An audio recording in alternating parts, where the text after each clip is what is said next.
ભરૂચ શહેરમાં સીઝર યોગેશ બેલેરાવ અને કંપનીની ધાકધમકીથી વધુ એક યુવાને એટેક આવવાથી મોત થયું હતું, જેની તપાસ હજુ ચાલુ છે। આ દરમિયાન ગઈકાલે 4 જણાએ યોગેશ બેલેરાવ સામે ફરિયાદ નોંધાવતા પોલીસે ગુનો દાખલ કરી આગળની વધુ તપાસ હાથ ધરી છે।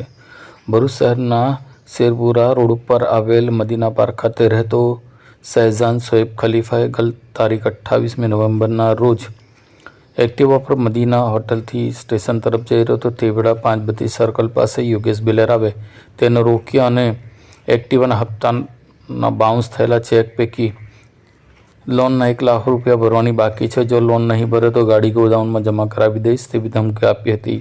તો બીજી તરફ તારી ગાડી જમા ન કરું તે માટે 27,000 રૂપિયા સેટલમેન્ટ પેટે આપવા પડશે તેમ જણાવતા સજાદે તેને 27,000 રૂપિયા આપ્યા હતા, જે અંગેની રસીદ તેણે આપી ન હતી।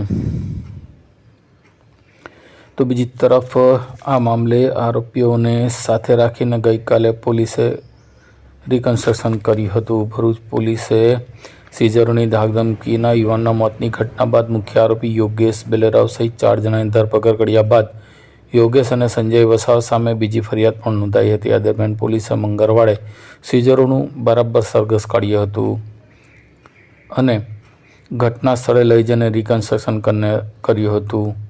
બંને આરોપીઓના ભર બપોરના ધમધમતા તાપમાં ખુલ્લા પગે આખા વિસ્તારમાં ફેરવ્યા હતા અને તમામ વિગતો એકત્ર કરી હતી। ગાડી ક્યાં ઊભી રાખી હતી, કેવી રીતની ધમકી આપતી, તેની તમામ વિગતનું રિકન્સ્ટ્રક્શન ગઈકાલે ભરૂચ પોલીસ અને એલસીબીએ સાથે રાખીને આરોપીઓનું રિકન્સ્ટ્રક્શન કર્યું હતું। તેમને જોવા લોકો ઉમટ્યા હતા।